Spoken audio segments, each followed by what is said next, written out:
bueno, mañana se verá. Y para que podamos entrar a nuestro módulo de gastro, que es también como muy valioso.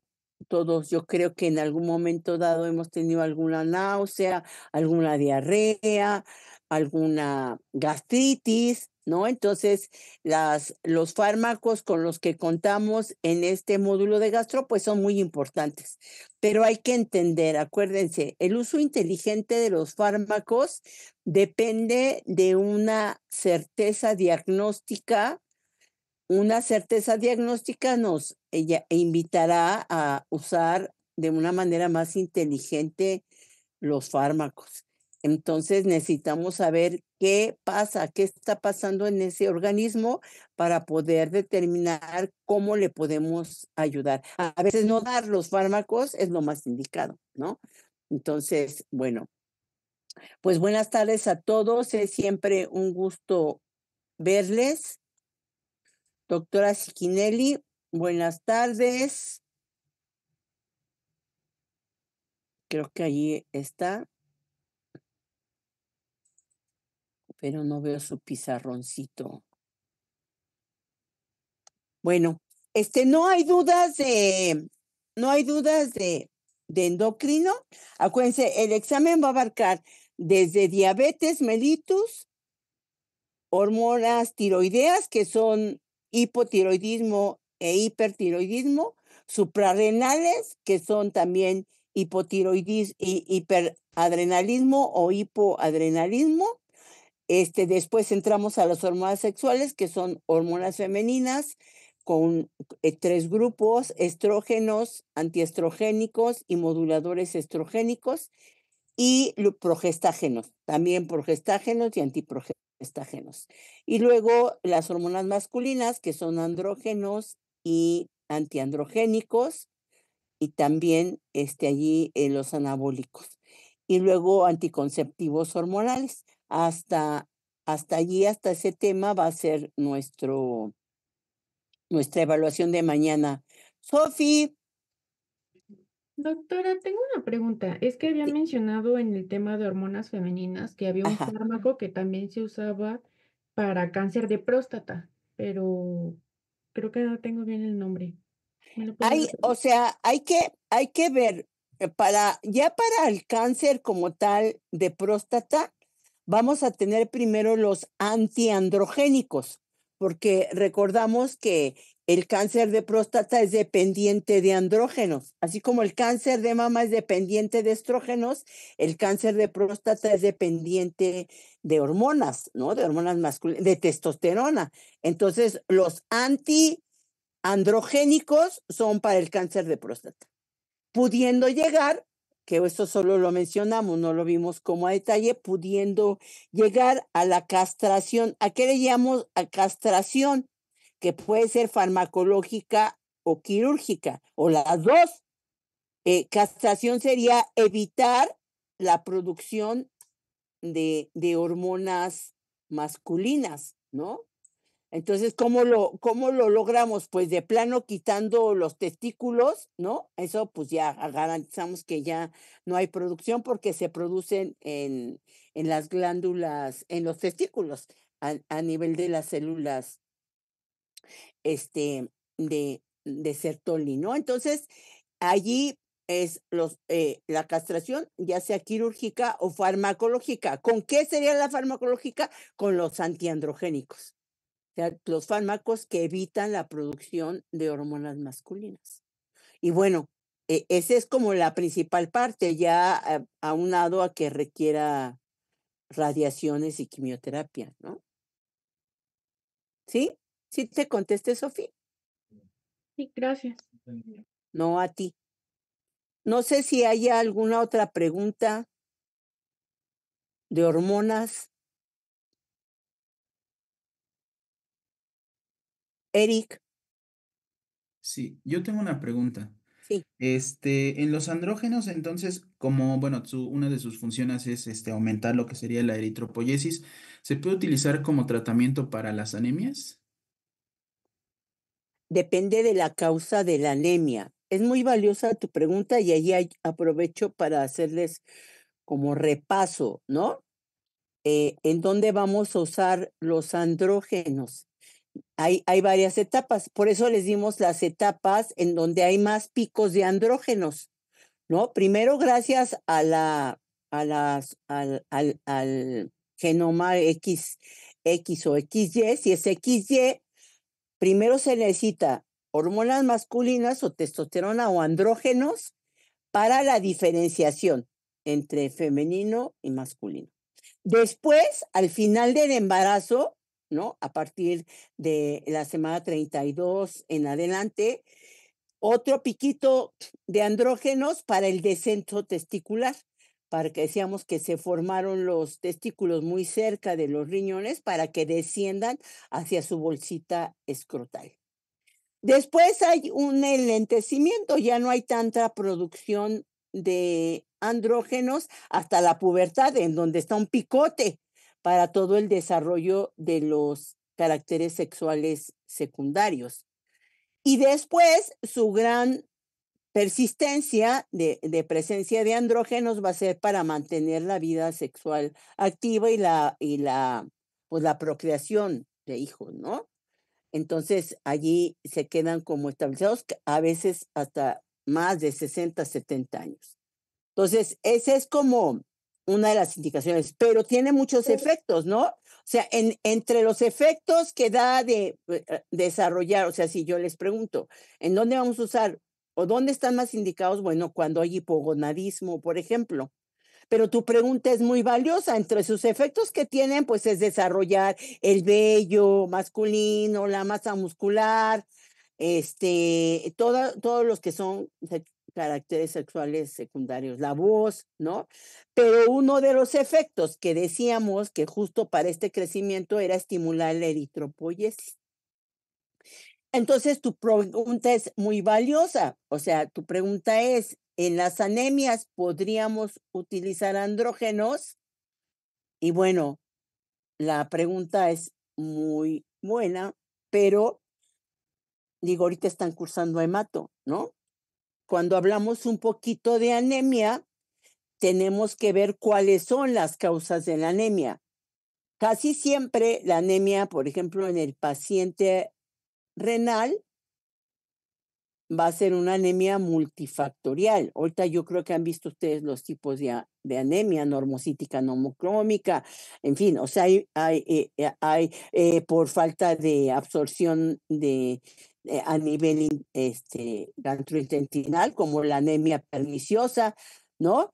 O sea, hay que ver la etiología de la anemia. Hay que estudiar siempre la etiología de la anemia porque pueden ser muchas causas.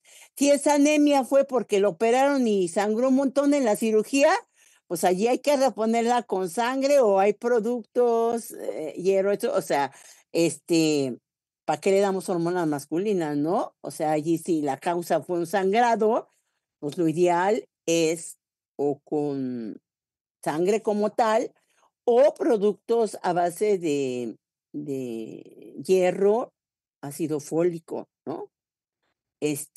Allí no es tanto como las hormonas masculinas. Pero si es, o sea, hay que estudiar la causa. Pero si la causa es así multifactorial, bueno, por ejemplo, en el paciente el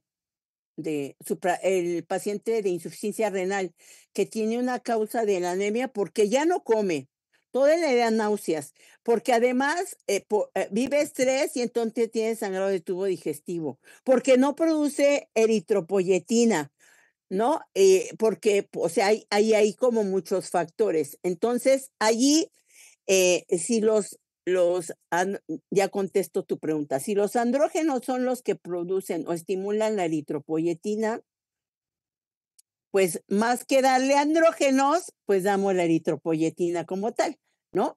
La EPO o hay eritropoyetina en ampolletas, son ampolletitas que se ponen con ojos de insulina y bueno, de acuerdo a la gravedad de la anemia, se pueden poner cada 3 veces por semana o a veces cada semana, depende de la causa. Entonces, allí, más que los andrógenos, si el problema es eritropoyetina, pues más bien la eritropoyetina directa sería como la indicada, ¿no? No sé si te contesté. Sí, doctora. Ahora, Gracias. si en la anemia está implicada un hipogonadismo o que ya es un paciente con orquido, o sea, que le hayan hecho castración, por alguna causa, bueno, se podría valorar. Pero ¿cuándo quitaríamos los testículos? Pues dijimos en casos de cáncer. Bueno, allí otra vez decíamos, no conviene dar androgénicos porque esa es la causa, ¿no? El cáncer es dependiente de andrógenos. Entonces allí no estaría como indicado, ¿no? Los andrógenos. Pero en algunos tipos de emanciación se llama pacientes, por ejemplo, con emanciados como por ejemplo el VIH, ¿no? Pacientes que tienen VIH, que están adelgazados por las otras patologías, pues allí podría valorarse, ¿no? Pero ya tenemos eritropoyetina como tal. Entonces, bueno, pues mejor eritropoyetina directo. Sí te contesté, Eric. Pero todas sus preguntas son muy buenas porque nos permiten como tener una visión más clara de, de cómo usar las hormonas, ¿no? O sea, su indicación principal va a ser, pues va a ser más bien el hipogonadismo, ¿no? O en estas etapas donde decíamos, no se han desarrollado, no ha habido el descenso testicular, en estas etapas que decíamos que tenía que haber picos de andrógenos, si no los hubo, bueno, allí estaría indicado pues darlos. No sé si hay alguna otra pregunta.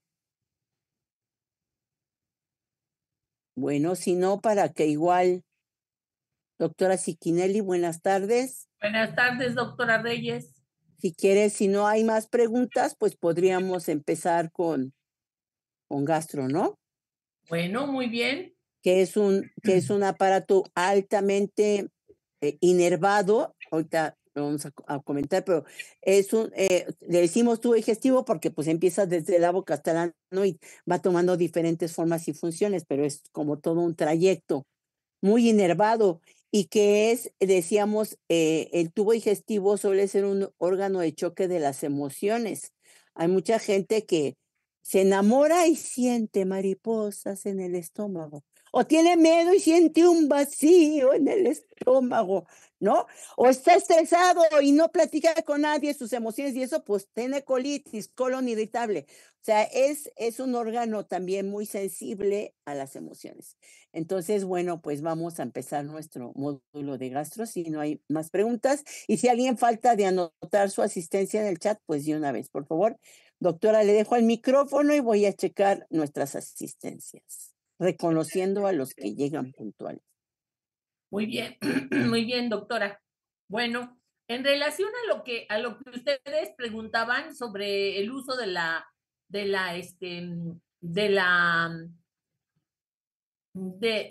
testosterona para estimular la Eritropoyesis. la eritropoyesis, a mí me tocó cuando yo estaba estudiando, se usaba la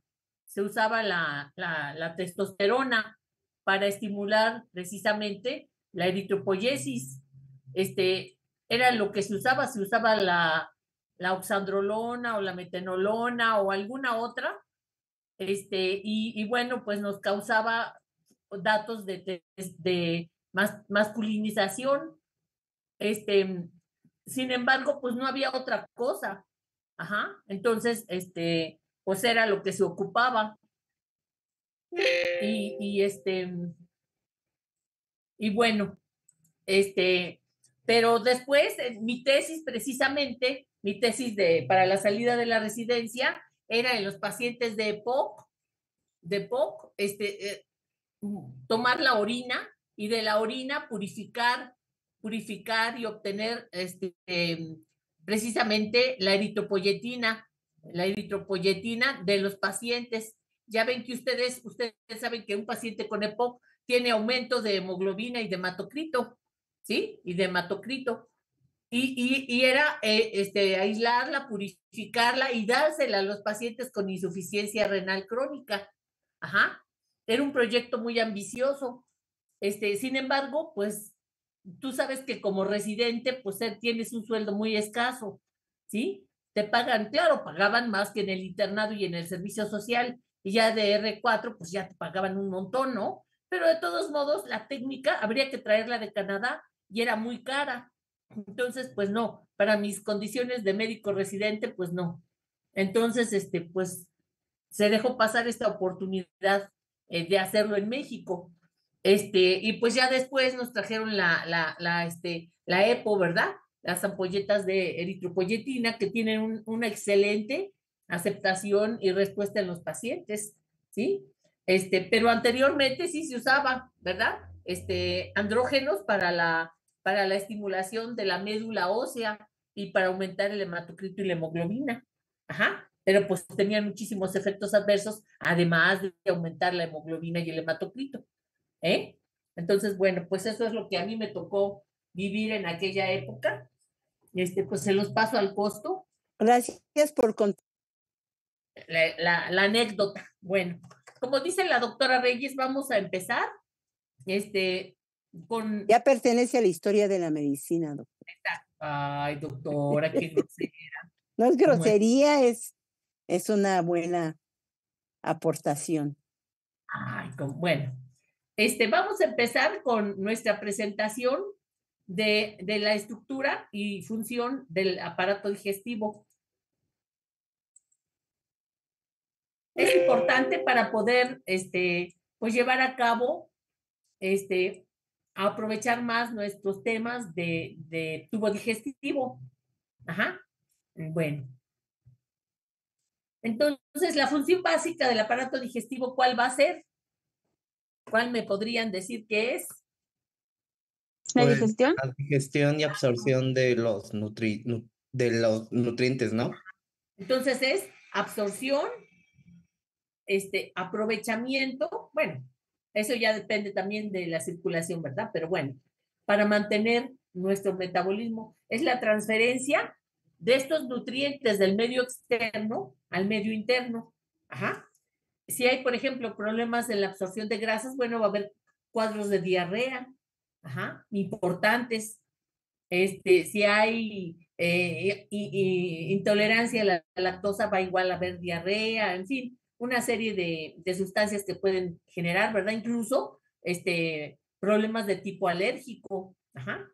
Bueno, entonces, es transferir estos nutrientes del medio externo al medio interno para que las células dispongan de ellos para su metabolismo y su restauración y su mantenimiento, ¿verdad? Los nutrientes pueden ser de distinto tamaño y naturaleza. Los pequeños prácticamente se van a absorber sin cambios, como los aminoácidos, como los hidratos de carbono pequeñitos, etcétera, ¿verdad? Los grandes tienen que ser fraccionados o digeridos en otros más pequeños para poder ser absorbidos. Los productos no utilizados pues van a salir, ¿verdad? Como diario hacemos buenas obras que van pues a fertilizar, ¿verdad? Con contenido de nitrógeno y de otros materiales, el suelo, ¿verdad? Entonces, bueno, las heces fecales, que son material no absorbido, también llevan gran cantidad de bacterias y células degradadas del propio tubo digestivo, así como la piel se descama, pues así también el tubo digestivo, ¿verdad?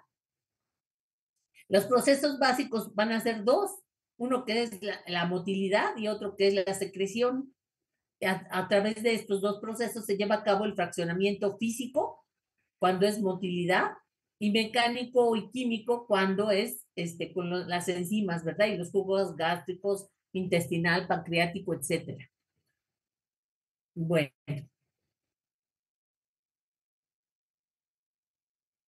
La estructura general del tubo digestivo, pues tenemos que es la cavidad bucal, por donde van a entrar los alimentos, la faringe y el esófago, que se forma dos vías de comunicación, ¿verdad? De aparato respiratorio y de tubo digestivo.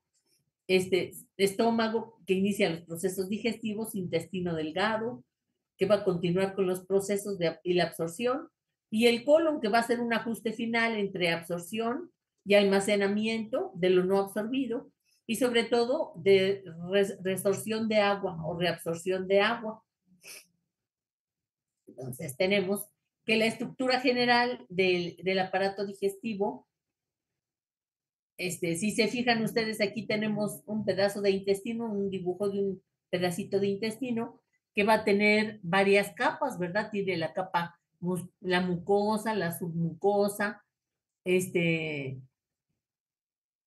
tiene el músculo, tiene la capa de músculo circular, la capa de músculo longitudinal, algunas estructuras tienen una capa transversa, y después la serosa o peritoneo, que se va a unir a lo que es el epiplón, por donde viajan la arteria y la vena mesentéricas, ¿sí?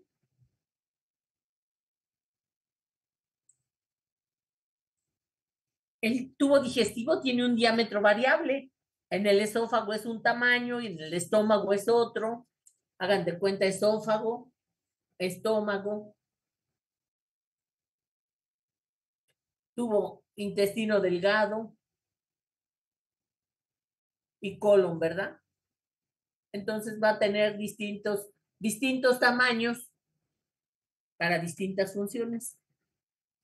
La luz interior es la prolongación del medio externo. O sea, este medio externo ingresa, pasa y sale, ¿verdad? Sale por el recto. Entonces, es colonizado por bacterias. Y si se perfora, es vía de entrada a patógenos externos, ¿verdad? A nivel del peritoneo, absorbido por la sangre, choque séptico y muerte, ¿verdad? La estructura básica, esta mucosa va a estar, es un epitelio, tiene su mucosa, que es un epitelio, tiene una lámina propia de tejido conectivo y tiene una capa primera de músculo que se llama muscularis mucosae, que es de músculo liso. Después viene la submucosa, que es tejido conectivo. Este tejido conectivo van a transitar vasos sanguíneos, linfáticos, glándulas y neuronas. Se forma el plexo nervioso de Meissner del sistema nervioso entérico. Después viene la capa muscular de músculo liso, puede ser interna circular y externa longitudinal, y entre ambas un segundo conjunto de neuronas, que es el plexo de Auerbach o mioentérico. Ajá. Que ustedes saben que incluso se menciona que hay un segundo sistema nervioso, ¿verdad? Después del sistema nervioso central, que es el sistema nervioso entérico, por la gran cantidad de inervación, de excitación, etcétera, que tiene. Luego tenemos la serosa o adventicia, que sería una especie como de manga a donde va el tubo digestivo, y esta cubre pues a los intestinos, ¿verdad? Es de tejido fibroso, conectivo o peritoneo en la cavidad abdominal. Si algo no se entiende, con todo gusto, ¿eh? Bueno, la regulación de estos procesos gastrointestinales, tenemos receptores sensoriales en la pared que miden tipo y cantidad de alimento situado en él. A través de mecanismos reflejos, tenemos reflejo, vía larga y vía corta y vía larga, van a regular el grado de los efectores, ¿sí? Van a dar una respuesta. Fíjense, por ejemplo, el estímulo, que sería el alimento, que sería la vista, que sería el olor. Ajá. ¿A poco no, cuando pasan ustedes que tienen mucha hambre y pasan por una tienda de tacos, no se les hace agua a la boca, ¿no? O bueno, a los que no nos gustan los tacos, pero olemos, por ejemplo, carnita asada o pollito rostizado, no sé. No quiero dar hambre a nadie, ¿eh? Que yo creo que ya comieron porque ya es tardecito, pero bueno. Entonces, este estímulo, los quimioreceptores, los mecanorreceptores y los osmoreceptores van a llegar por la vía larga al sistema nervioso central, ¿sí? Incluso vamos a tener que estados emocionales, ¿sí? Por ejemplo, si yo comí, hagan de cuenta que mi novio, el más querido de todos mis novios, me invitó pizza, por ejemplo, pues yo voy a recordar esto, y cada vez que coma pizza, claro, y a lo mejor una musiquita o no sé, pues voy a tener sensaciones gratificantes en mi sistema nervioso, ¿verdad? Y si a eso asociamos vista, olor, sabor y comida, ¿verdad? Entonces va a dar un resultado en el sistema nervioso autónomo, parasimpático y simpático, sobre todo aquí parasimpático, porque es el que estimula y promueve la digestión a través del gran nervio vago, el glosofaringio y otros, va al sistema nervioso entérico, que sería la vía corta, que va a través de células efectoras, músculo liso y glándulas endocrinas, células endocrinas, hormonas que van a pasar a la sangre y van a estimular y van a dar una respuesta o cambio en la actividad secretora o en la motilidad de ese tubo digestivo. Bueno, el sistema nervioso entérico también permite cierta autonomía en la actividad de los efectores, que sería este reflejo vía corta. Ajá. A lo mejor estoy pensando así muy emocionada en la vez que mi novio me invitó a comer pizza y la saboreé y olía muy rico el queso, etcétera. Pero resulta que ese día me dan una noticia, ¿no? De que pues me reprobaron, no sé, en Pharma, por ejemplo, ¿no? Es un ejemplo, no quiero señalar a nadie, ¿no? Pero a lo mejor, entonces esto hace que la comida que pudo haber sido muy placentera, pues sea así como gacha, ¿no? Otro. Bueno, luego tenemos la motilidad del tracto gastrointestinal. Tenemos que el músculo liso de la pared es unitario o visceral. Tiene uniones comunicantes que se les llama union gap entre las membranas celulares, funcionando como un sincicio. Y tiene dos tipos de actividad eléctrica, una que es basal, que está siempre, ¿verdad? Si no hay estímulo, va a estar siempre.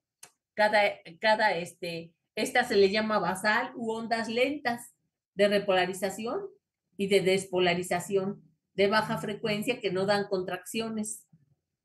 Ajá.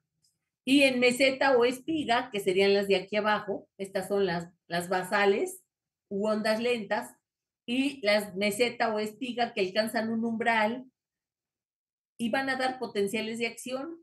El simpático va a inhibir este tipo de respuesta y el parasimpático las estimula. ¿Sí se entiende?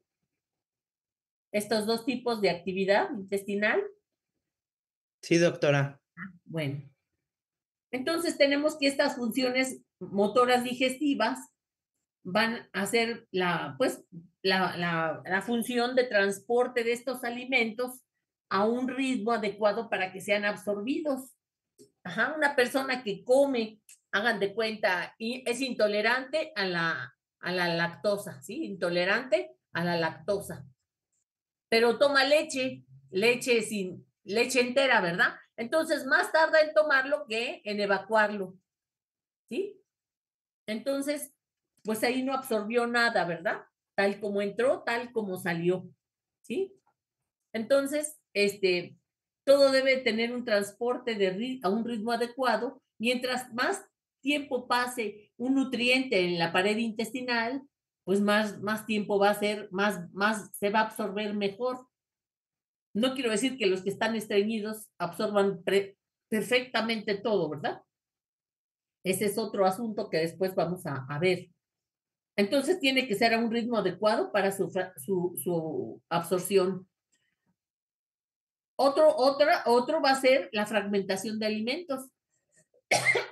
Alguien que no tiene dientes, por ejemplo, un ancianito, que ya tiene su dentadura toda, ya no tiene dientes, es un desdentado o adoncia total, pues, y si le dan carne, pues cómo la mastica, ¿no? Pues es obvio que no puede, ¿verdad? Entonces va también a tener que prácticamente va a evacuar los alimentos, pues tal como los comió, ¿verdad? También debe ser mezcla con secreciones digestivas. Y la exposición de esta mezcla de alimentos más las secreciones a la superficie de absorción.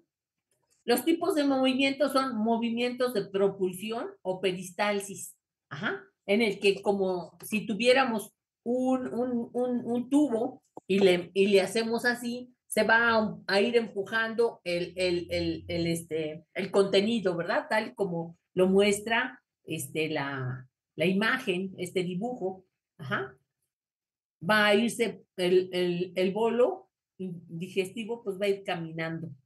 Y tenemos otros movimientos que son de mezcla, que son movimientos peristálticos débiles y segmentarios, movimientos segmentarios, que estos van a permitir la mezcla de los alimentos, ¿verdad? El jugo intestinal, el jugo gástrico, con el contenido digestivo. La masticación es un proceso voluntario en cierta parte, pero involuntario en otra parte. Voluntario en el que vemos un bocado, lo masticamos, lo mordemos, pasan los incisivos, los caninos y empiezan los premolares, pero a partir de ahí, pues ya es un proceso involuntario. Ajá. Cuando consideramos que ya está listo el bocado, lo mezclamos y con saliva y pues se deglute, ¿verdad? Los responsables, ya saben ustedes, del corte de los incisivos y caninos, y los músculos van a ser massetero y temporal, y para la molienda o trituración, a través de los premolares y molares, que sería el temporal y el pterigoideo. Y el proceso involuntario es regulado por el centro de la masticación del tronco cerebral, que recibe la información sensorial del interior de la boca y que con el alimento va a ejercer presión contra las paredes y envía información sensorial a este centro, y la respuesta viaja de regreso, la respuesta motora, a través de los pares craneales 5, 7, 9, 10 y 12. Ajá. La deglución pasa el alimento o el bocado de la boca hacia el estómago a través de la comunicación faríngea y esofágica. La faringe mide de 12 a 14 centímetros, está formada de músculo circular y longitudinal, que en su porción anterior se sitúa aperturas de comunicación hacia las fosas nasales, si se acuerdan ustedes, ¿verdad? Y bueno, hacia abajo con la boca y con la laringe. Y es una encrucijada para los alimentos, para que se vayan hacia esófago o el aire hacia la laringe y en la tráquea. El esófago, que es de 25 centímetros aproximadamente, va a tener epitelio estratificado plano y músculo estriado en la tercio superior. Músculo estriado porque al deglutir tenemos una parte que es voluntaria, o sea, la deglución es voluntaria, pero el resto del trabajo ya es involuntario. Entonces tiene músculo liso en el tercio medio y liso, ¿sí? Entonces va a tener el músculo estriado en el tercio superior y liso en el medio y en el inferior. Y va a tener dos esfínteres, el esfínter esofágico superior o hipofaringio y el esfínter esofágico inferior o gastroesofágico, ¿sí? Que es el cardias. Tónicamente están contraídos. El esófago en el tórax tiene una presión negativa. Ya ven que la presión en la pleura es presión negativa. Entonces, con esta presión negativa, y el estómago en el abdomen tiene presión positiva. Entonces, el esfínter esofágico inferior ve facilitada su función evitando el reflujo del interior gástrico hacia el esófago. La deglución es un reflejo inicialmente voluntario y termina siendo involuntario, como ya lo mencionamos, y es regulado por el centro de la deglución en el bulbo raquídeo. Si algo no se entiende, con todo gusto, chicos. Luego pasamos a la deglución, que van a tener tres fases: la fase bucalo-voluntaria, la faríngea y la isofágica. La bucalo-voluntaria se proyecta el bolo alimenticio a la parte posterior de la boca y se estimulan estos receptores que envían señal al centro de la deglución y se activan y dan respuesta a estos músculos faringios, laringios, esofágico y respiratorio, y se traga el bocado. Luego la fase faríngea, que involucra 25 músculos. Ajá. Hay elevación de la lengua contra el paladar, se empuja el bolo contra la pared faríngea, se contrae la faringe, se cierra la cavidad nasal, se cierra la epiglotis contra la tráquea, se contrae la glotis, se inhibe la respiración, que se llama apnea de deglución, y evita la entrada de alimento a las vías respiratorias. Hay contracción peristáltica de los músculos faríngeos y empujan el bolo hacia el esófago. Después viene la fase esofágica, que es involuntaria y que es controlada por el nervio vago. Y la secuencia es relajación del esfínter esofágico superior, contracción peristáltica, peristaltismo primario, se empuja el alimento al esófago, se relaja el esfínter esofágico inferior y permite el paso de alimentos al esófago.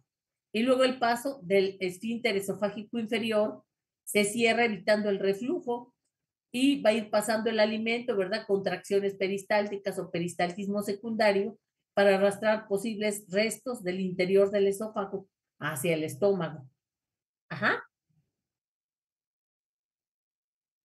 Y bueno, aquí estarían las tres fases ilustradas, ¿verdad? La fase bucal, la faríngea y la esofágica. La motilidad gástrica tenemos, tiene una tercera capa oblicua. Habíamos dicho que hay una capa circular, ¿verdad? Una capa circular dentro del estómago.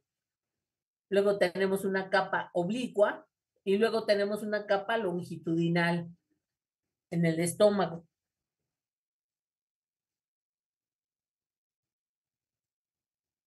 Y esto va a aumentar la capacidad de contraerse del estómago.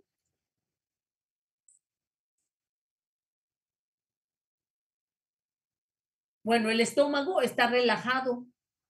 Cuando está vacío, tiene una capacidad de 50 mililitros. Y después de una comida, puede llegar a tener hasta 1500.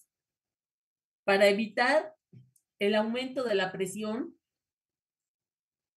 se relaja por el centro de la deglución y va a tener ondas peristálticas que son contracciones para mezclar el bolo con las secreciones gástricas formando el quimo, fragmentándolo aún más.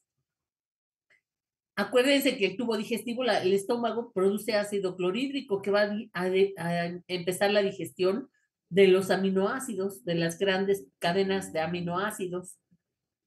Si no hubiera ácido clorhídrico, no podríamos digerir las proteínas. Entonces, a eso se refiere con fragmentándolo más. Las contracciones se van a originar en el cuerpo del estómago, y son débiles hacia el antro y con más aumento de fuerza. O sea, el estómago va a adaptar la forma y el tipo de ondas peristálticas de acuerdo al contenido que tenga. La frecuencia de las contracciones gástricas son cada 3 minutos y aumentan, son a una velocidad de 1 a 2 centímetros por segundo. La generación es por una estructura que se llama complejo motor migratorio, CMM, complejo motor migratorio. Estas son unas células parecidas a las que existen en el nodo sinusal del corazón. Son células que tienen autonomía motora y que se van a empezar se producen de 4 a 5 horas después de una comida, ¿sí? Hay contracciones cada 2 horas que duran 10 minutos y son contracciones de hambre cuando no hemos tenido. Vamos a después hablar un poquito más de este complejo motor migratorio que contiene las células que se les conoce como de Cajal.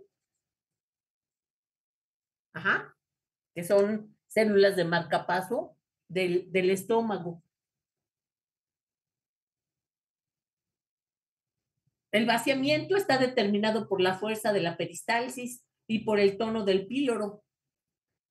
Normalmente está relajado y se cierra al llegar la onda peristáltica y obligo a que el contenido arrastrado por la onda choque contra el píloro y vuelva hacia atrás como una especie de oleaje. No sé si me entienden.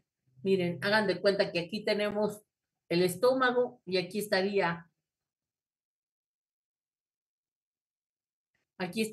el píloro.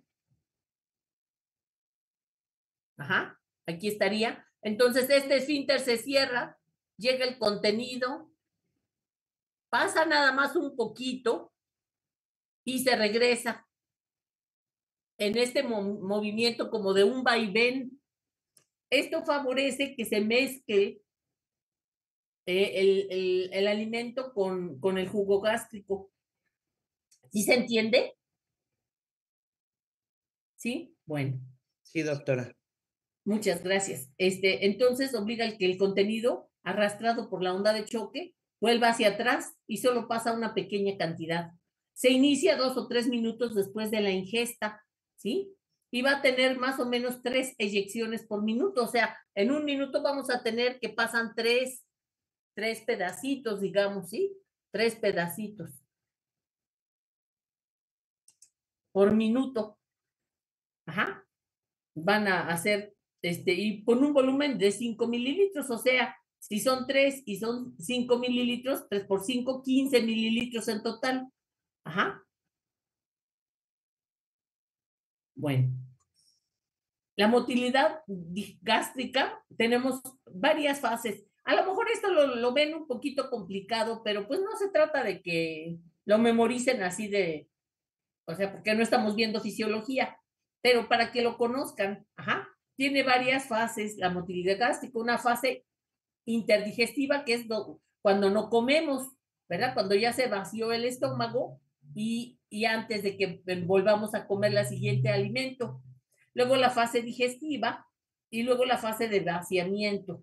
En la fase dentro de la interdigestiva, el complejo motor migratorio va a durar de 80 a 110 minutos y tiene varias subfases. Cuando está en reposo, se le llama aquiescencia y es el 65% del tiempo de estos 80 a 110 minutos.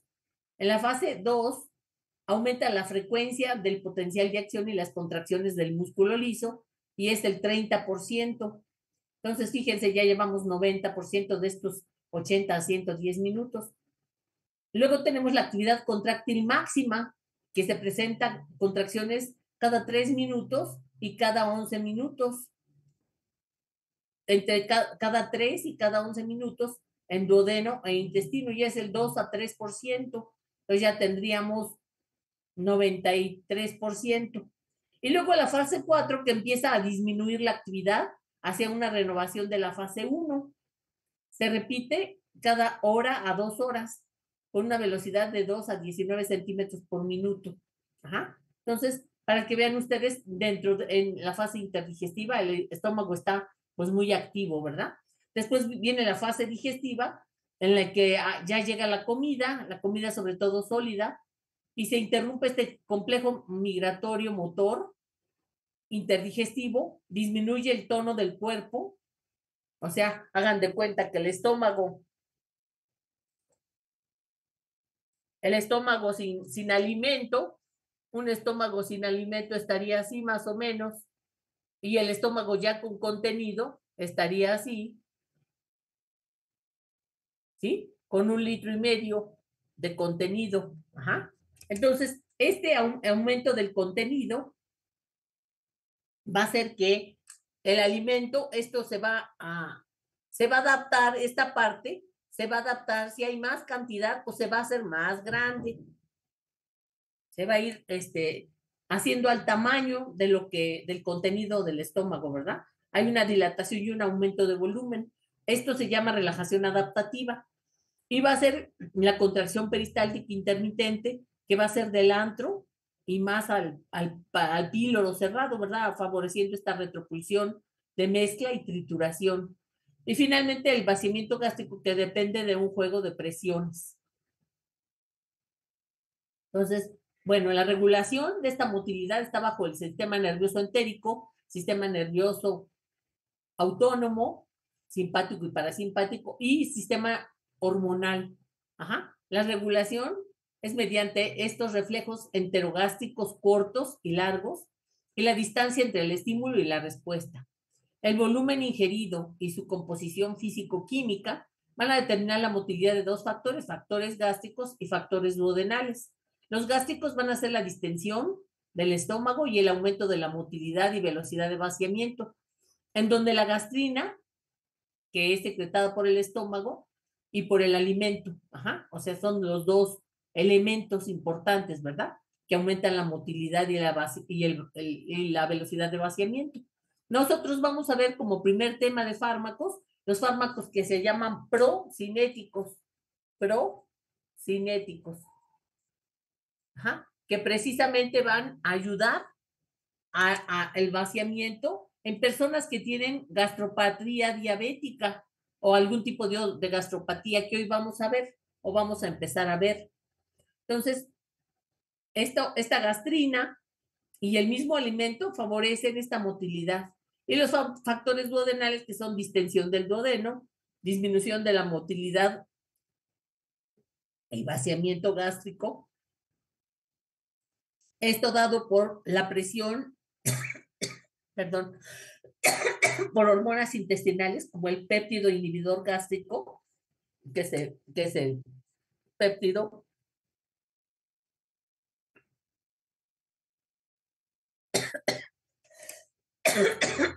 perdón, péptido inhibidor gástrico y hormonas intestinales. Aparte de este péptido, la secretina, la colecistoquinina y la pancreatocinina. Son hormonas que van a ayudar al duodeno. El vómito no lo vamos a ver ahorita porque vamos a ver un tema que es antieméticos, o sea, fármacos que van a actuar para inhibir al vómito.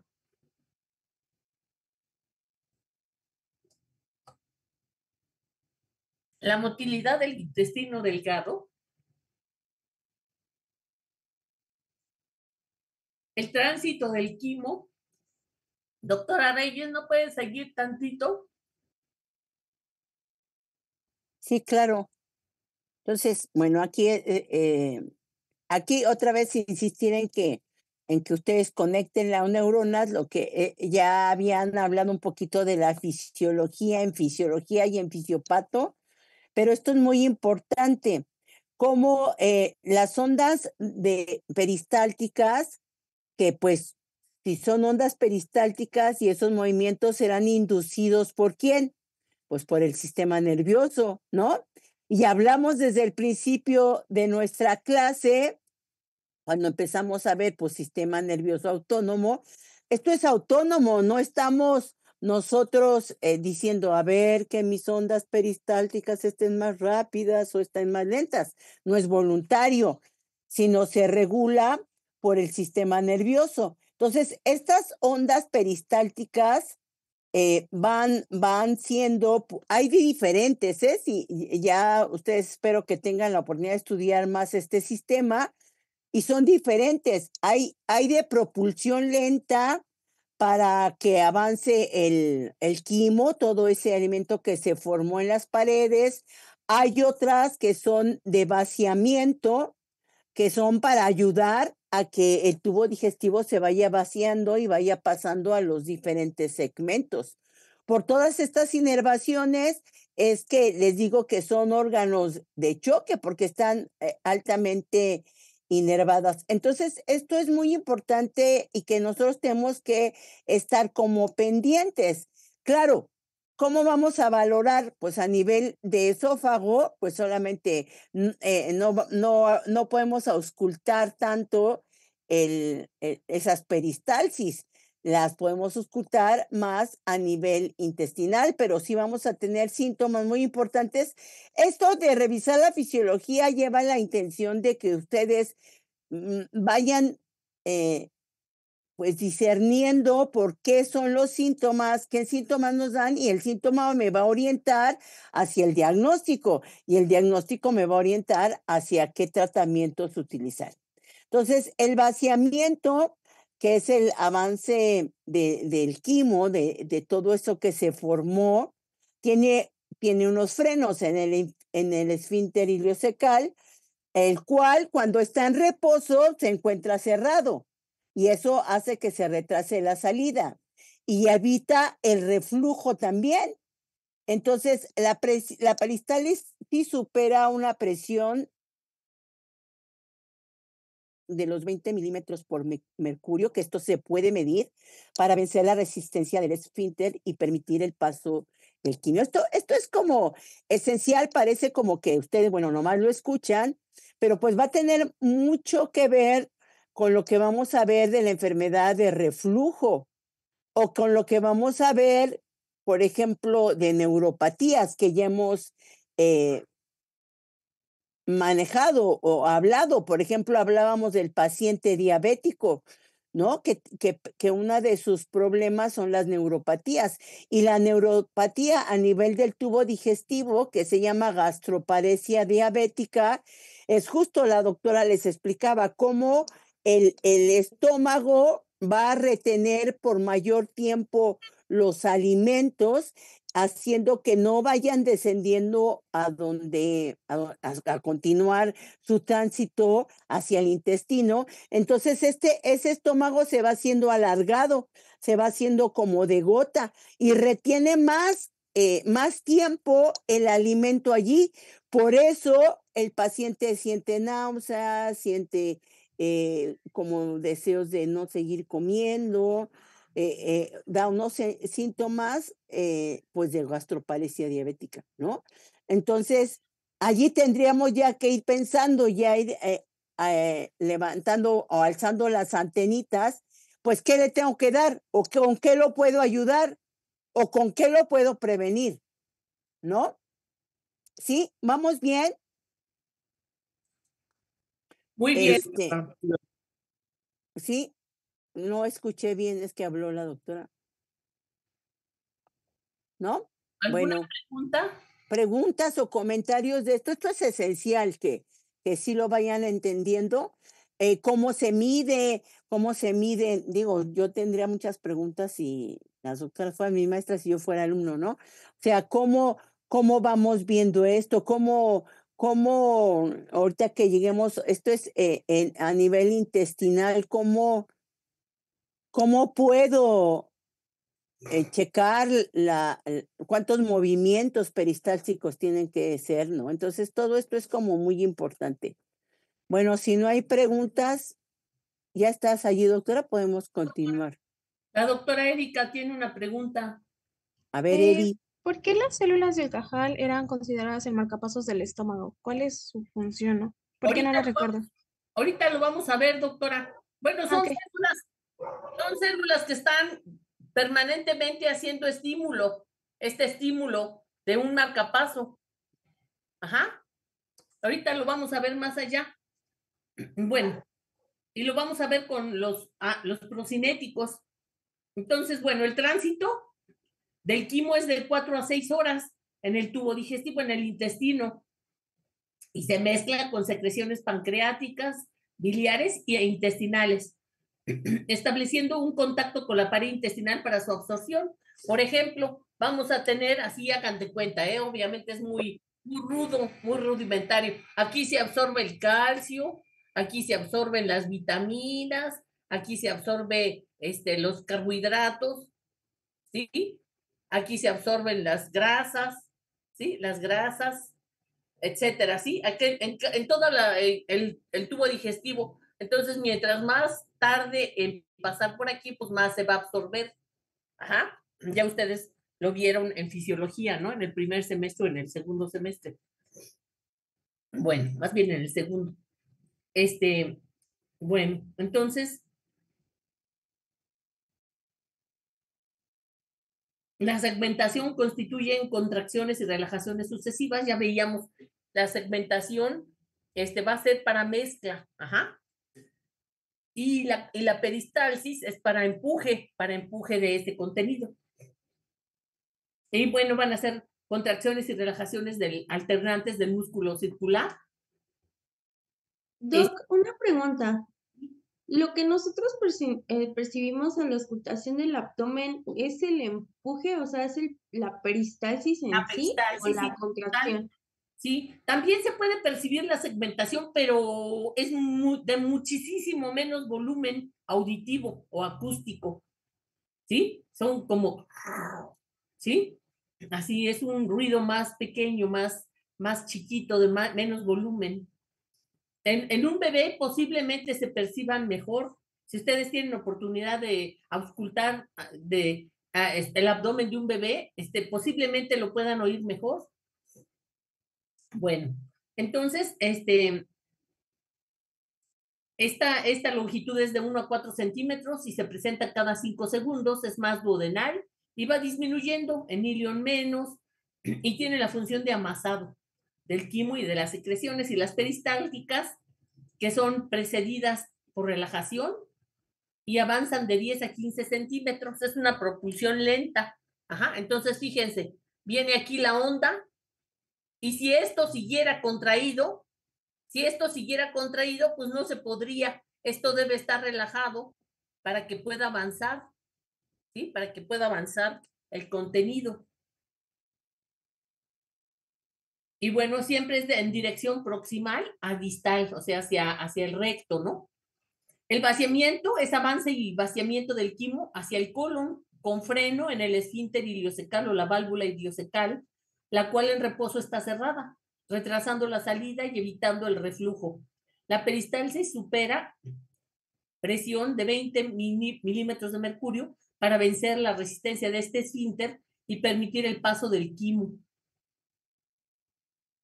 Esta regulación, al igual que la motilidad gástrica, aquí también existen reflejos que controlan el número, frecuencia y fuerza de las ondas peristálticas. Dentro de los reflejos que existen, los más relevantes van a ser el reflejo gastroileal.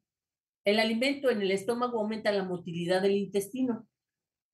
El reflejo intestino-intestinal, el quimo en el intestino va a hacer que aumente la motilidad en el mismo intestino.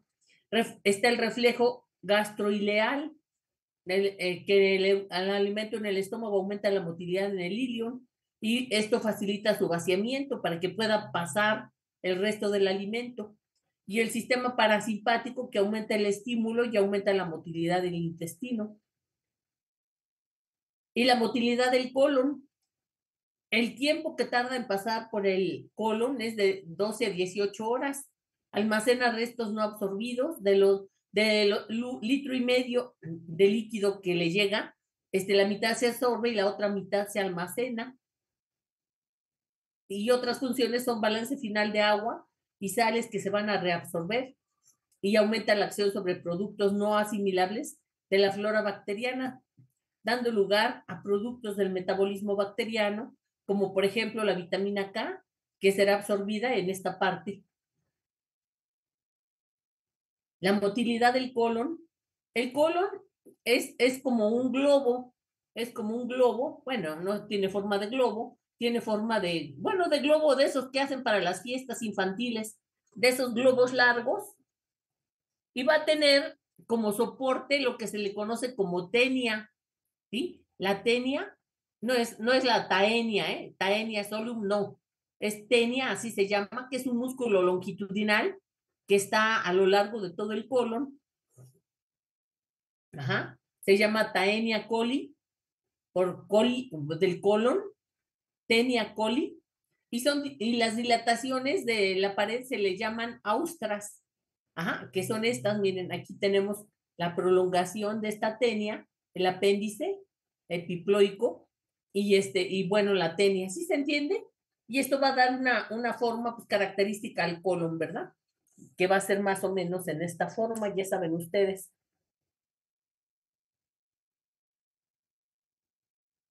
Que van a dar las austras. Y en el tubo digestivo, en el intestino delgado, vamos a tener unos repliegues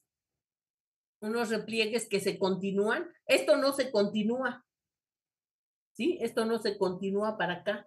Y aquí sí, ya estas se les llaman válvulas conniventes. Válvulas conniventes. Conniventes. Válvulas conniventes. Ajá. Radiológicamente esto es lo que nos ayuda a diferenciar, bueno, y aparte la ubicación, ¿verdad? El marco cólico es periférico y en la parte central está el intestino delgado, pero radiológicamente nos puede ayudar a diferenciar ¿sí? Las válvulas coniventes de las austras del colon. Sobre todo cuando son procesos de abdomen agudo que necesitamos, hay signos radiológicos de abdomen agudo. En la parte final, el recto, se encuentra el recto que se dispone, que tiene pliegues transversales, las válvulas rectales que ayudan a sostener el contenido fecal, y los últimos 3 o 4 centímetros forman el canal anal o ano, donde la musculatura lisa circular forma el esfínter interno, y exteriormente hay un anillo de musculatura estriada que tiene control del sistema nervioso somático o voluntario, el esfínter externo, ¿verdad? Igual que a nivel de la vejiga, que tiene su esfínter interno y el externo. Y cuando el externo le da permiso, pues el interno se relaja. Igual aquí, ¿verdad? Le dice, queridísimo amo, ya está, hay mucha popó, ¿puedes pasar a llevarme al baño? Ya el amo dice, pues sí puedo o no puedo, ¿verdad? Y si no puede, se contrae el esfínter interno y el esfínter externo pues sigue contraído. Y si da permiso, pues se relaja el externo y se relaja el interno y ya pues se evacúa. Ajá. Bueno, los tipos de motilidad del colon son segmentación, movimiento en masa y vaciamiento. La segmentación son ondas tónicas de contracción que se van a desplazar hacia adelante y hacia atrás, un poquito también parecido a lo que sucede en el duodeno, ¿verdad? Que puede ser como un movimiento de marea o de oleaje. Ajá. Son hacia atrás y hacia adelante, un poco antiperistálticas, con una frecuencia de 3 a 4 por minuto, y permiten prolongado contacto con la mucosa del contenido intestinal. Los movimientos en masa son fuertes ondas peristálticas que se dan 3 a 4 veces al día, que van a ocasionar que evacuemos, y se originan en el ángulo hepatocólico, recorren 30 centímetros, genera aumento en la presión del contenido intestinal hasta 100 milímetros de mercurio, con una función de vaciar el recto sigmoides, y sufren o son resultado de una regulación refleja cuando penetra el alimento al estómago. Esto se llama reflejo gastrocólico, y cuando penetra al duodeno, se llama duodenocólico. El más potente es el gastrocólico. O sea, cuando comemos algo en la mañana, pues vamos a evacuar, ¿verdad? O a veces hasta sin tomar nada, ¿verdad? Después viene el vaciamiento del recto. El recto vacío solo tiene movimientos en masa. El contenido distiende sus paredes, iniciando el reflejo de defecación. El estímulo mecánico de la distensión alcanza el sistema nervioso central a través de la médula sacra, del bulbo, y llega a la corteza. Y aquí se puede producir continencia, inhibiendo el reflejo o permiso al reflejo. El reflejo está comandado por centros mencionados, ¿verdad? O sea, si se da o no permiso de evacuar. La secuencia del reflejo de la defecación viene la contracción peristáltica del final del colon. Luego viene la contracción de la musculatura del suelo de la pelvis, relajación de los esfínteres anales interno y externo. Y además de los pasos previos, el reflejo se acompaña de fuerte inspiración, lo que le llamamos pujido, con objeto de aumentar la presión abdominal, el cierre de la glotis para impedir la salida del aire, y la contracción de los músculos tóraco-abdominales, aumentando la presión hasta 100 milímetros de mercurio. Y bueno, aumenta la intratorácica, disminuye la presión venosa y el retorno venoso. Bueno, hasta ahí, ¿alguna duda en cuanto a los movimientos? Ahora pasaríamos a lo que serían las secreciones. Empezamos con la saliva. Tenemos glándulas salivales microscópicas y macroscópicas. Las microscópicas están a nivel del paladar, de la lengua, la boca y los labios. Y las macroscópicas, la submaxilar, la sublingual, que van a producir saliva en un porcentaje diferente. La submandibular un 70%, la parotidia un 25% y la sublingual un 5%. Y bueno, aquí están los dibujitos de dónde están las glándulas macroscópicas. Las glándulas salivales están compuestas de un acino Estas células acinares son secretoras y se agrupan en una estructura esférica que van a liberar su contenido al centro del acino, así como está este dibujito, ¿verdad? O sea, liberan su contenido hacia ese conducto o secretor. Y las células ductales que forman un tubo o secreción, sale la secreción al exterior. Las acinares son de dos tipos: las serosas, que secretan líquido fluido, y las mucosas, que son saliva más espesa, rica en mucinas. Y bueno, aquí están las diferencias, ¿verdad?, entre el tipo de glándula. En la parótide serosa, la submaxilar es mixta, la sublingual también es mixta, y las microscópicas son mucosas. Y ya decíamos que las mucosas son más espesas y las serosas son más líquidas. La saliva en cantidad se produce de litro a litro y medio por día y más o menos de 0.1 a 7 mililitros por minuto. Obviamente también más en relación con los alimentos, ¿verdad? La composición, 99% es agua, y de electrolitos: sodio, potasio, calcio, cloro y bicarbonato. Es una concentración similar al plasma. Y otros solutos, otros son las enzimas, ¿verdad? Como la alfa-amilasa de la saliva, la ptialina, que es una enzima glucolítica que ataca enlaces alfa 1,4 de carbohidratos, que van a ser sustancias de defensa frente a infecciones, la lisozima, tiocianato, la IgA, que son hipotónicas con un pH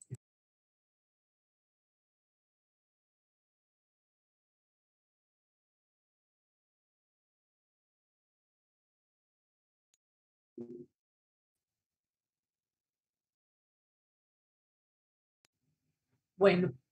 Entonces, ya sabemos que la ptialina empieza pues a procesar los carbohidratos, ¿verdad?, en la boca. A los enlaces 1 a 4 de carbohidratos, que son sustancias de defensa frente a infecciones. Y bueno, aquí vamos a tener que la saliva es hipotónica con pH de 6,7 y aumenta el flujo, y cuando aumenta el flujo se alcaliniza más aún. Aquí tenemos distintos lugares donde se produce el bicarbonato, el cloro, el sodio, el potasio, etcétera. Las funciones van a ser lubricar las estructuras y el alimento, disuelve y lava las papilas gustativas, diluye y neutraliza líquidos y toxinas, antibacteriano y desinfectante. Y inicia degradación inicial de glúcidos, lípidos por la lipasa lingual. Y bueno, aquí tenemos cada una de las funciones, ¿verdad?, de estas sustancias.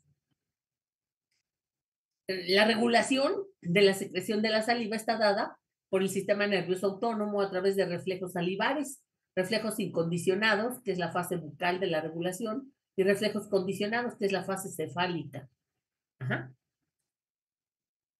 La bucal es por la presencia de alimento en la boca y que empieza la salivación, ¿verdad? Y la fase cefálica, recuerdos como olfato, vista, sonido, o estar oliendo, viendo o oyendo, ¿verdad?, algunos alimentos, estimula el centro salivar y aumenta esta secreción. La secreción gástrica tiene dos tipos de glándulas. Tenemos glándulas oxínticas en el fondo y cuerpo y glándulas pilóricas, pues en el píloro. Y estas van a tener distintos tipos de secreción. Tenemos aquí las glándulas mucosas, que van a producir mucina de gran importancia, que es el moco, ¿verdad? Que ustedes saben, vamos a tener en el moco, vamos a tener la defensa para esta tan importante enfermedad acidopéptica y lesión. Ajá. De lesión tenemos el ácido clorhídrico y de defensa vamos a tener el moco. Ajá. Entonces, cuando el moco disminuye y el ácido clorhídrico no aumenta, pero se mantiene en la misma cantidad, no están en equilibrio, pues aquí sobreviene la enfermedad ácido péptica. Ajá, que pues parece mucho porcentaje de nuestra población. Entonces, la mucina o moco es aislante y permite que el estómago no se produzca una digestión de sus propias paredes. Y tiene las células parietales u oxínticas que producen ácido clorhídrico y factor intrínseco. El factor intrínseco, si se acuerdan ustedes, ¿alguien me puede decir para qué sirve el factor intrínseco? ¿Qué ayuda a absorber? La vitamina B12. Así es, muchas gracias. Bueno, entonces, si no hay absorción, si no hay factor intrínseco, no hay absorción de vitamina B12 y hay una anemia perniciosa, que es una anemia megaloblástica. Ajá. Entonces, ¿y qué es lo que muchos pacientes alcohólicos, personas alcohólicas, pues ya no tienen, ¿verdad? Producción de factor intrínseco. Y bueno, pues va a ser la anemia, ¿verdad? Y tenemos las células principales o pépticas que secretan pepsinógeno, que es un enzima potente proteolítica y que por acción del ácido clorhídrico se convierte en pepsina para la digestión de las proteínas. Entonces tenemos células mucosas, parietales u oxínticas y principales o pépticas. La producción de la secreción gástrica, vamos a tener las glándulas pilóricas, que son mayormente células mucosas y endócrinas. También se les conoce como células G, que producen la gastrina. Y la cantidad de jugo gástrico va a ser de 2 a 3 litros por día, a un ritmo de secreción de 15 a 20 mililitros por hora, y con el estómago lleno, 150 mililitros por hora. Y su composición va a ser agua, obviamente, y electrolitos, sodio, potasio, cloro, hidrógeno, moco y ácido clorhídrico. Pepsinógeno y otras enzimas como lipasa gástrica, amilasa gástrica y gelatinasa y factor intrínseco. Glucoproteína necesaria para la absorción de B12 en el ilion. La solución gástrica es hipotónica con un pH, si el estómago está lleno, de menos de 1. Ajá. Y cuando está lleno, vacío, se aproxima a la neutralidad. O sea que pues el contenido del estómago, fíjense, el pH de 1 o menos de 1, ¿sí? 1, pH, el páncreas produce bicarbonato, HCO3. Entonces, cuando pasa al duodeno, dentro de la secreción pancreática, pues va a lograr que este pH disminuya. Ajá. O sea, se aumenta el pH, ¿sí? Para que ya no sea tan ácido. Estas funciones del ácido clorhídrico van a ser para desnaturalizar las proteínas, activar pepsinógenos y función bactericida. Este es muy importante, ¿verdad? La función bactericida. Nos tomamos alimentos limpios, pero no estériles, ¿sí? Los que se atreven a comer tacos de muerte súbita, la doctora Reyes les puede platicar mucho de esto. Ella es adicta a los tacos. Fui en mi pasado. Fue en su pasado. Los de muerte súbita son los que venden afuera de los metros y todos los contaminados ahí. ¿Y los de muerte lenta? Y los de muerte lenta son los preparados aquí en puestos más estables, pero Ajá. que también son tacos. Son tacos y dan muerte de todos modos, ¿no? Sí. Los que se atreven a comer eso, bueno. No, los que no se atreven no saben de la vida, doctora. Ay, doctora Reyes, ¿qué puedo decirle? Yo no como tacos, yo tuve fiebre tifoidea con 41 de temperatura, porque me atreví a comer tacos de canasta, de afuera del Hospital General. Estaba yo de alumna y era pobre, era estudiambre, y fueron 3 tacos por $1, incluyendo el agua, y en la tarde ya tuve varias cepas para tifi y salmonela tifi, y hasta 41, entonces yo por ahí quedé ya bautizada de nunca volver a comer tacos, de ninguno. Porque no tiene defensas, doctora. Los que nos vamos curtiendo ya no nos hace nada. No, doctora, no. Bueno, entonces, hay quien quiera, ¿verdad? Entonces, función bactericida muy importante. Vamos a ver que cuando hablemos del Helicobacter pylori, vamos a ver cómo esta función bactericida no se sabe si por qué, si es un pH tan ácido, el Helicobacter pylori puede estar presente. Ajá. Bueno, tenemos funciones de las enzimas.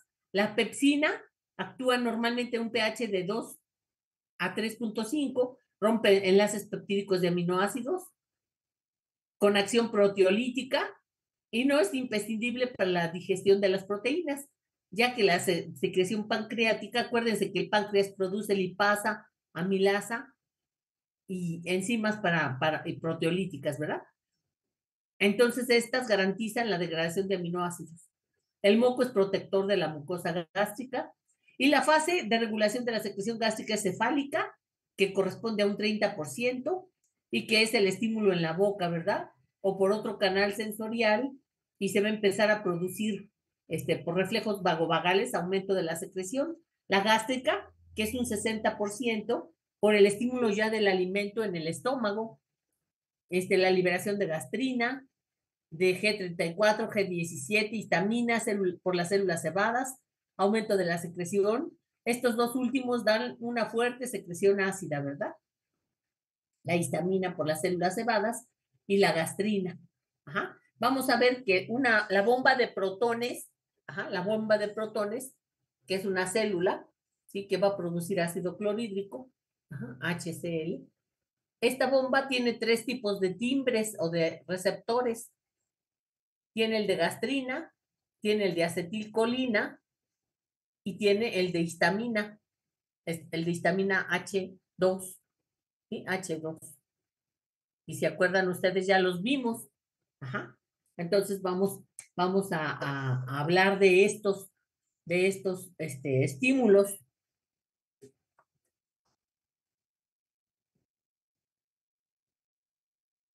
Y bueno, estos dos últimos, o sea, el de histamina y el de gastrina, pues son muy importantes, ¿verdad? Para aumentar la secreción ácida, más intensa, ¿sí? Y los intestinales, el alimento en el duodeno y la liberación de hormonas gastrointestinales va a disminuir la secreción gástrica. Aquí tenemos la secreción pancreática de las glándulas acinares. Así, aquí tenemos las células acinares y tenemos la luz del conducto pancreático, que va a desembocar en la segunda sección del duodeno. La secreción pancreática es 1,5 litros a 2 litros. Fíjense, si están viendo, la saliva era casi 1,5 litros, el estómago también 1,5 litros a 2 litros. El intestino, el páncreas también de 1,5 litros a 2 litros. Ajá. El ritmo es de 0.2 a 2 mililitros por minuto y la composición va a depender del tipo de alimento. Es una secreción acuosa también con electrolitos, ¿verdad? Incluyendo mucho bicarbonato. Su contenido principal degrada todo tipo de nutrientes, ¿verdad? Sintetizados y almacenados en las células acinares. Tenemos para las proteínas las proteasas, tripsinógeno, quimotripsinógeno y procarboxipeptidasas. Amilasa, pancreática, lipasa, que degrada triglicéridos, fosfolipasa, colesterol, éster, hidrolasa, etc. Ribonucleasa y desoxirribonucleasa, proelastasa, procolagenasa, y va a ser una solución isotónica de un pH de 7 a 8. Entonces, fíjense, el pH del estómago, que es de 1, con este pH que es de 7 a 8 por gran cantidad de bicarbonato, a razón de 150 milimoles por día, según aumenta el tipo de secreción, ¿verdad? Se aumenta el pH, según el tipo de secreción que se esté tomando. Función, va a neutralizar el quimo del estómago y se mezcla con la secreción pancreática y biliar, dando un pH del alimento entre 6, 7 o hasta 9. Va a digerir toda la variedad de alimentos. Su regulación es la fase cefálica, que aumenta la secreción, la fase gástrica, en que la gastrina estimula al páncreas aumentando la secreción y la fase intestinal, que es la más importante, dando lugar a un máximo ritmo de secreción. El quimo en el duodeno estimula las células endocrinas del duodeno que van a liberar la secretina. Esta actúa sobre las células ductales del páncreas, aumentando la secreción de bicarbonato. También libera colecistocinina, pancreatocinina, que actúan sobre las células acinares, aumentando la secreción de enzimas hacia el jugo pancreático. Y otras hormonas como la somatostatina o el polipéptido pancreático van a disminuir la secreción del páncreas. Esto es muy importante, ¿verdad? El páncreas es importantísimo. Y bueno, y luego pasamos a la secreción de la bilis. Aquí tenemos un dibujo de la imagen de la histología del ovulillo hepático. Ajá. Tenemos la vena central, aquí en la parte central de este hexágono. Ajá, un hexágono bonito, hasta eso tiene bonita forma. Aquí están todos los hepatocitos, todos tienen unión hacia estos sinusoides que van a drenar hacia esta vena central. Tenemos los ductos biliares o canalículos biliares, aquí en color verde, que pues los hepatocitos van a producir la bilis y van a drenar la bilis hacia este canalículo biliar y luego toda esta fila van a drenar hacia el ducto biliar. Ajá. Canalículo y luego ducto biliar. Y luego tenemos las venas hepáticas, la vena porta, ¿sí? Una rama de la vena porta, y tenemos las arterias, tenemos las divisiones de la vena, ajá, de las venas, y tenemos las arterias hepáticas, ajá, la arteria hepática que va junto con el ducto biliar, la vena y la arteria, digamos, en los ángulos de este hexágono. Entonces está el hígado formado por hepatocitos que van a adoptar una disposición de láminas formando lobulillos, en cuyo centro está, ya decíamos, la vena hepática, los canalículos biliares, y en los vértices se sitúa la vena porta, la arteria hepática y el conducto biliar. La secreción biliar está sintetizada y secretada por el hepatocito hacia los canalículos biliares que van a drenar el conducto hepático común. Y a partir de aquí la secreción puede ser vertida directamente al intestino a través del colédoco o desviada al cístico, o sea, directamente a través del colédoco o desviada al cístico para el interior de la vesícula biliar, donde permanece almacenada hasta que se ocupe. La secreción biliar es más o menos de medio litro a 1 litro por día, a un ritmo de 10 a 20 mililitros por segundo, microlitros por segundo, no mililitros. La composición es agua, electrolitos, y la secreción va a estar determinada por el contenido de alguno de ellos.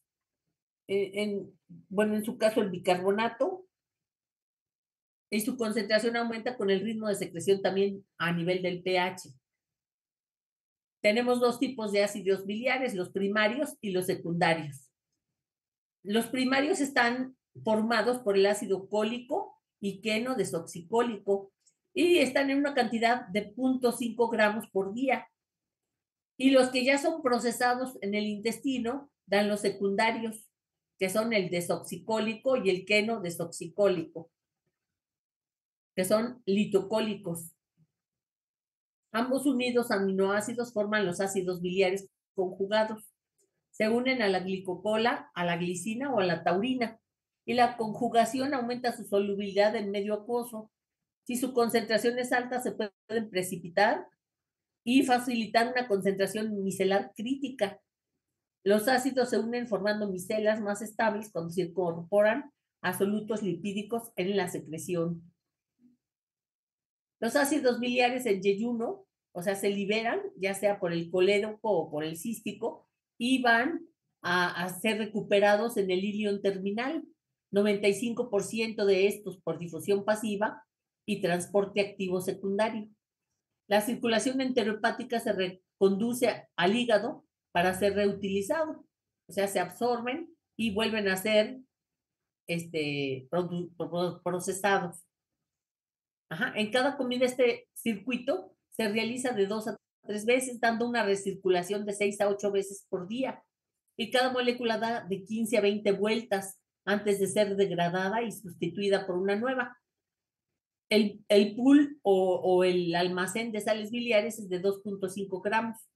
Otros solutos lipídicos son los fosfolípidos, donde la lecitina es el más abundante, en un 90-95%, y el colesterol. Ambos forman parte de micelas y contribuyen a la estimulación y a su solubilidad. Los pigmentos biliares, aquí vemos una pigmentación ictérica, ¿verdad? De las conjuntivas. Los pigmentos biliares van a ser, la hemoglobina se va a degradar, ajá, la hemoglobina. Acuérdense que a los 21 días el eritrocito rico. Entonces la hemoglobina, los macrófagos la degradan, separando el heme de la globina, la globina y el heme. Ajá. Y el hierro, dejando libre la porfirina, que es degradada a biliverdina. Aquí el hierro y la biliverdina.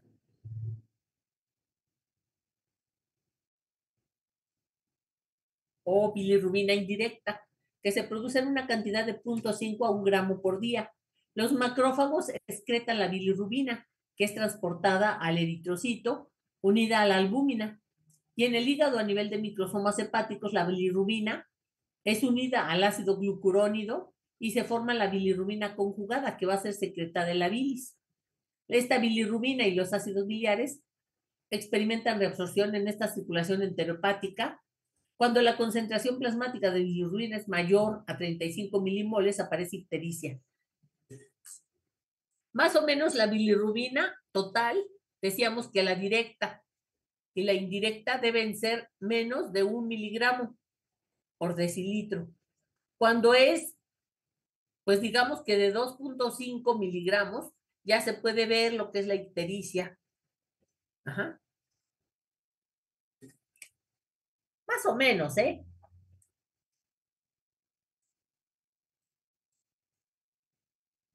La ictericia debe de valorarse con luz natural, obviamente, ¿verdad? Pero sí con luz natural, cerca de una ventana o cosas así, para que se aprecie bien. Bueno, la secreción biliar, las bacterias en el intestino delgado van a degradar esta bilis a estercobilinógeno y a estercobilina, que van a ser responsables de la coloración de heces, o a urobilinógeno y urobilina a través de la circulación y pasan a la orina. Entonces puede haber coluria o acolia y puede haber pues aumento en la cantidad de la coloración de las heces o disminución, ¿verdad? Acolia o hipocolia. Las funciones de la bilis van a ser neutralizar la acidez del quimo, la digestión y absorción de lípidos, dando una función emulsionante o saponificación, en donde las gotas grandes de grasa se unen a la bilis formando micelas de tamaño muy pequeño, de un diámetro inferior a 1 milimicra, accesibles a las enzimas pancreáticas, y es una ruta de excreción de algunos productos de desecho, como pigmentos biliares, esteroides, colesterol, metales pesados y drogas. Aquí está una diferencia entre la bilis del hígado y la bilis de la vesícula biliar. Y pues prácticamente son similares, solamente varía quizás las sales biliares. Ajá. Bueno, el volumen de la vesícula biliar es de 50 mililitros. La secreción biliar llega en mayores o menores cantidades, dependiendo del tiempo entre comidas. Y las funciones van a ser reabsorción de agua y electrolitos, pudiendo aumentar la concentración por un factor por 3. Es un factor, una constante. La absorción de bicarbonato disminuye su alcalinidad. Si las proporciones de micelas no están bien ajustadas, puede haber cálculos biliares. O sea, si es más el soluto y menos el solvente, pues se precipitan las sales biliares y dan cálculos. La salida de la bilis se produce por contracciones de la musculatura lisa de la vesícula. La regulación de la vesícula, de esta producción de bilis va a ser nerviosa por el parasimpático, que estimula la secreción biliar, aumentando la contracción vesicular. En las fases cefálica y gástrica de la regulación, a nivel hormonal, por la presencia de lípidos en duodeno, por la hormona secretina que contrae la vesícula y relaja esfínteres, al igual que la colecistocimina, por sales biliares, que son el regulador más potente que estimula la producción, más o menos de 20% son de nueva síntesis. Y otras sustancias van a ser los colagogos o colecistoquinéticos. Por ejemplo, ustedes van a ver que una persona que tiene litiasis vesicular, litiasis, o coledocolitiasis, o colecistitis. Colicistitis litiásica. Crónica litiásica. Ajá. Si toma, se le prohíbe que tomen alimentos que se llaman colecistoquinéticos. Colecistoquinéticos. ¿Alguien de ustedes conoce algún paciente que se haya operado de vesícula o tenga problema de cálculos biliares? ¿No? Yo sí. ¿Y qué le prohibían que comiera? Dieta sin tanta grasa. Exacto, con menos grasa, ¿verdad? Y esto incluye que no tome huevos, cosas fritas, ¿sí? Cosas fritas, leche, ¿sí? Lácteos, obviamente crema, quesos, ¿sí? Crema, quesos, etcétera. Ajá. Nosotros teníamos una conocida, una mamá de una compañera médico, que le fascinaba cuando empezó el VIPS, allá en Tijuana, empezó el VIPS hace pues muchísimos años, estábamos en mi internado, yo estuve, mi internado lo hice en Ensenada, Baja California, entonces esta señora era una maestra, era una persona muy culta, era española, y era mamá de mi compañera, ella se llamaba Sara, entonces la señora le fascinaba el pastel el pay de queso del VIPS. Ajá. Decía que era la cosa más maravillosa que había probado. Entonces se echaba su butilliosina, fíjense, ya sabía que tenía cálculos en la vesícula. Entonces, ese pay de queso es colecistoquinético. Entonces se echaba su butilliosina y se iba a echar su pay de queso al VIPS. Fíjense, hasta dónde llegaba, ¿eh? Y bueno, entonces, se les prohíbe, ¿verdad? Mientras más se pueda, y también chiles, ¿eh? Y también alimentos condimentados, también son colecistoquinéticos.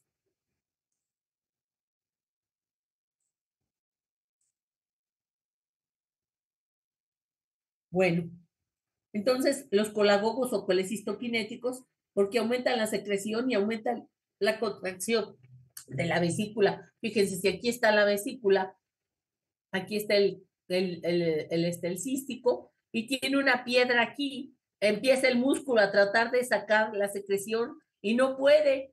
Entonces viene el cólico. Ajá. El cólico biliar se presenta, aquí tendríamos el hígado y aquí la vesícula. Ajá. Entonces es un dolor muy intenso en el hipocondrio derecho y se irradia hacia atrás en mi cinturón. Ajá. Cuando el paciente vomita, se quita el cólico. Esto es muy interesante, ¿verdad? También tenemos que aumentan la secreción biliar, los coleréticos, que son sustancias que aumentan la secreción por los hepatocitos, por ejemplo, como la secretina o la gastrina. Y tenemos la secreción intestinal. La secreción intestinal se da por las glándulas situadas en capas distintas de la pared, las glándulas intestinales o criptas del Lieberkühn, que aquí estarían... Tantito, doctor, antes de pasar a intestino, para que también tengamos receso, pero Aurora pregunta que qué es el lodo biliar y a qué se debe. Bueno, ¿se lo quieres explicar o yo? O tú, sí, tú, si quieres. Bueno, es igual. Mira, las secreciones biliares, justo como les explica la doctora, la bilis la vesícula biliar es un almacén de la bilis. Allí se va acumulando para hacer sus movimientos peristálticos cuando comemos, sobre todo cuando comemos alimentos grasos. Lo que va a hacer la bilis es saponificar para que se puedan digerir las grasas y un tipo de alimentos.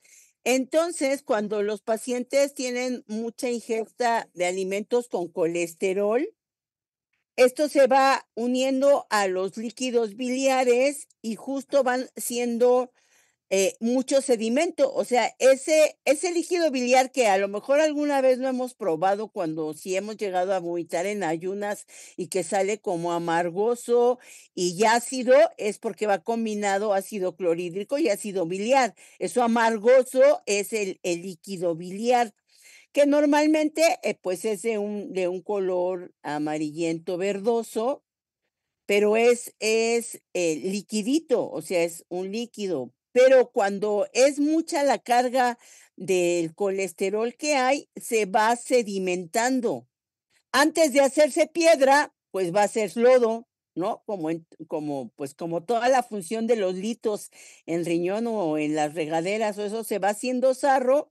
Primero se va haciendo lodo, luego ese lodo se hace sarrito y luego eso se va a hacer un lito, una piedra. Entonces, cuando ya no reportan que hay lodo biliar, bueno, aparte de que hay que modificar toda la alimentación, porque casi no vamos a hablar de vesícula más que ahorita, hay que modificar la dieta, hay que dar tratamiento de lo que vamos a hablar en un ratito, y hay que vigilar, porque eso ya nos habla de que se va a convertir en litos. O sea, primero es lodo y luego se va a convertir en piedritas, en litos. ¿Sí? ¿Sí te contestamos ahorita? Sí, Doc, muchas gracias. Ok. Es muy buena tu pregunta. Doctora, no sé si damos receso y luego seguimos Como con el veas. intestino, Sí, porque como algunos, el Quique yo creo que anda crudo y está bostezando. Y Sí, algunos, también. entonces para dar recesito y que se eche una sopita caliente, No nos ¿no? da hambre, doctora. No, por eso no, bueno, algo. Muy bien. Entonces yo tengo las 16:38. Nos vemos a las 16:50. Ajá, muy bien. Aprovechen su receso y regresen todos.